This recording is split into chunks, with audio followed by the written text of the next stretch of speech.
नमस्कार दोस्तों, आपका हैप्पी स्टडी में स्वागत है। आज यहाँ पर हम डिस्कस करने जा रहे हैं जो 76वां गणतंत्र दिवस बीत चुका है उसके बारे में कुछ महत्वपूर्ण तथ्य जो आने वाले एग्ज़ाम में भी इम्पोर्टेंट है। जो इस बार का 76वां गणतंत्र दिवस का जो थीम था स्वर्णिम भारत विरासत और विकास। इस बार का जो गणतंत्र दिवस चर्चा में क्यों था? भारत ने अपना 76वां गणतंत्र दिवस 26 जनवरी 2025 स्वर्णिम भारत विरासत और विकास थीम के साथ मनाया है, जिसमें सैन्य शक्ति, विकास और संस्कृत विविधता पर प्रकाश डाला गया है। इस आयोजन के मुख्य अतिथि इंडोनेशिया के राष्ट्रपति प्रबोतो सुबिanto थे। भारत में गणतंत्र दिवस एक राष्ट्रीय उत्सव है जो 26 जनवरी 1950 को भारतीय संविधान के अंगीकरण के उपलक्ष्य में मनाया जाता है, जिसमें भारत एक गणराज्य बना, जो इसके लोकतांत्रिक मूल्यों और समृद्ध विरासत को दर्शाता है। अब आइए जानते हैं जो 2025 गणतंत्र दिवस की झांकियों के मुख्य आकर्षण क्या हैं।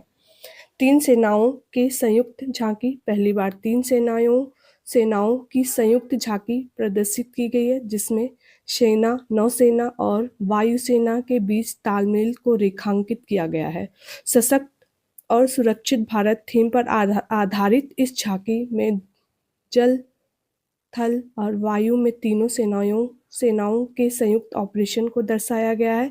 झांकी में स्वदेशी रक्षा प्रौद्योगिक जिससे अर्जुन मैन बैटल टैंक, तेजस MK2 लड़ाकू विमान, एडवांस लाइट हेलीकॉप्टर और INS विशाखापट्टनम विध्वंसक को प्रदर्शित किया गया है। 2025 गणतंत्र दिवस की झांकियों के मुख्य आकर्षण क्या थे, ये मैंने अभी ऊपर बताया है आपको।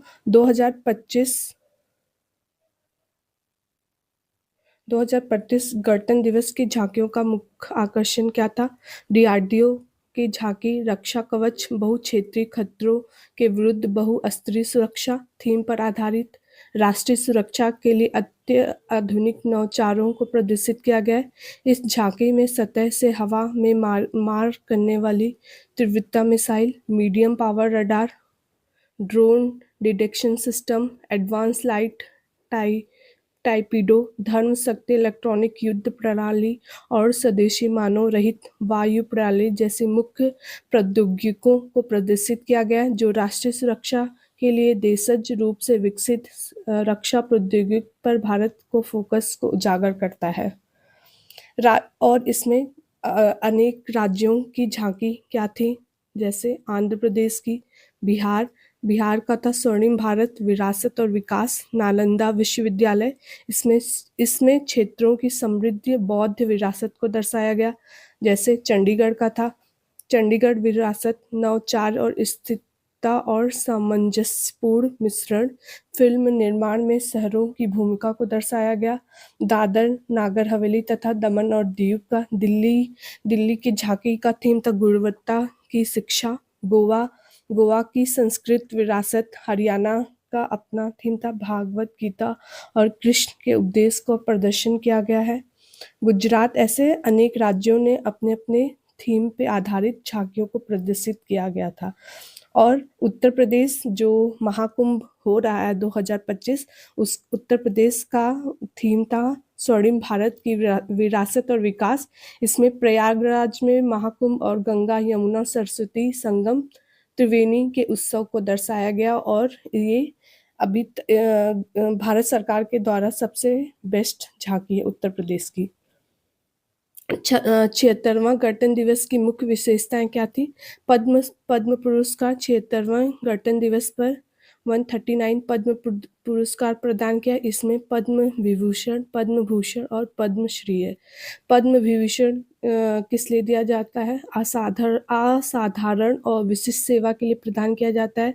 उच्च कोटि की विशिष्ट सेवा के लिए पद्म भूषण तथा किसी भी क्षेत्र में विशिष्ट सेवा के लिए पद्मश्री पुरस्कार दिया जाता है। पद्म पुरस्कार की सूची में पद्म विभूषण सर्वोच्च है, इसके बाद पद्म भूषण है और पद्मश्री शामिल है।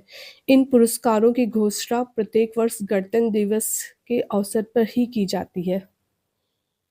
वीरता पुरस्कार और रक्षा अलंकरण राष्ट्रपति ने सशस्त्र बलों और केंद्रीय सशस्त्र बलों सीआरपीएफ के 93 कर्मियों को वीरता पुरस्कार प्रदान किया है। इसमें कीर्ति चक्र, शौर्य चक्र, बार टू पदक, सेना पदक, नौसेना पदक और वायु सेना पदक शामिल है। वीरता पुरस्कार की घोषणा वर्ष में 2 बार गणतंत्र दिवस और स्वतंत्रता दिवस पर भी की जाती है।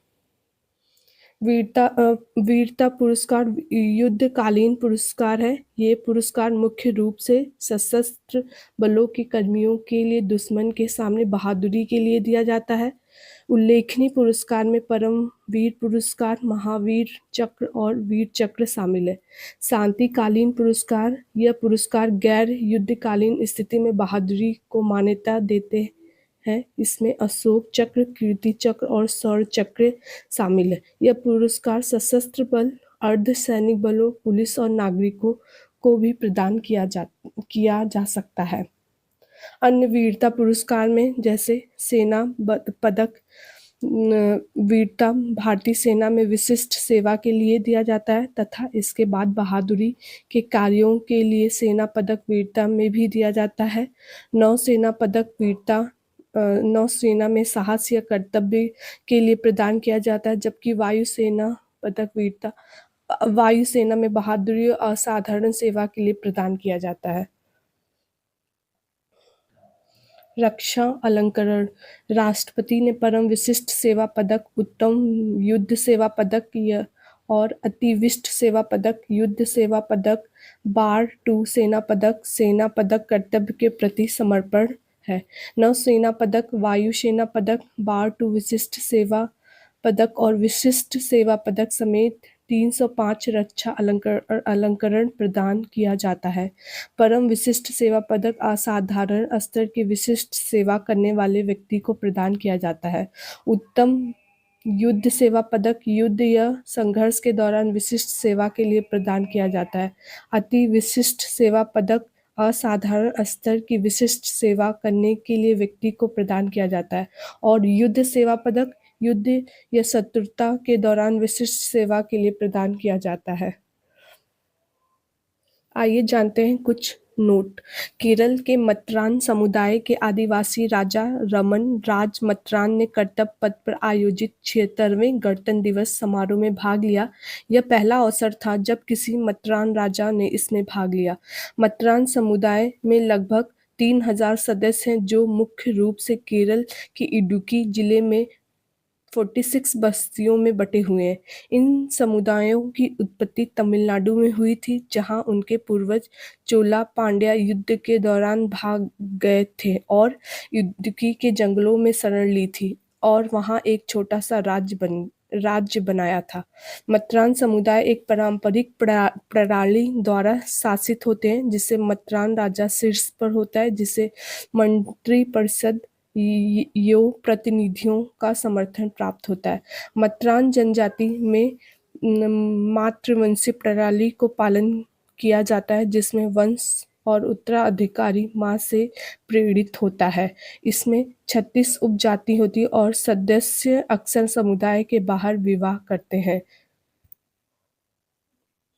गणतंत्र दिवस का क्या महत्व है? गणतंत्र दिवस 26 जनवरी 1950 को भारत का संविधान लागू हुआ था, जिससे देश एक संप्रभु लोकतांत्रिक गणराज्य में परिवर्तित हुआ था। संविधान को संविधान सभा द्वारा 26 नवंबर 1949 को अपनाया गया था। यह दिन संविधान में निहित लोकतांत्रिक मूल्यों को सम्मान करने तथा भारतीय राष्ट्रीय कांग्रेस (आईएनसी) द्वारा 26 जनवरी 1930 को पूर्ण स्वराज को घोषणा के उपलक्ष्य में चुना गया था।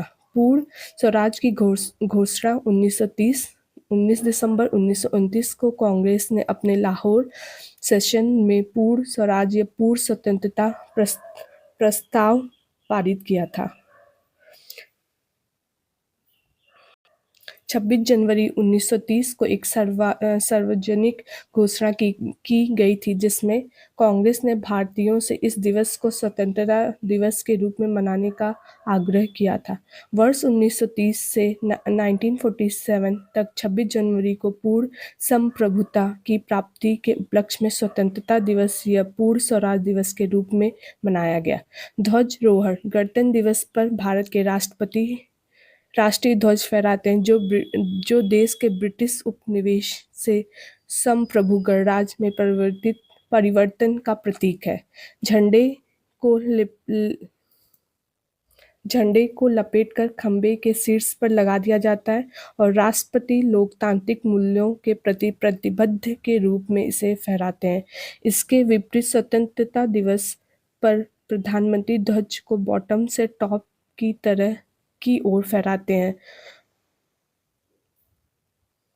यूपीएससी सिविल सर्विसेज में इससे क्वेश्चन भी पूछा जाता है। 2021 में पूछा गया था। 26 जनवरी 1950 को भारत का वास्तविक संविधान स्थिति क्या थी? आप इस ऑप्शन से इसको एलिमिनेट करके करिएगा। Thank you.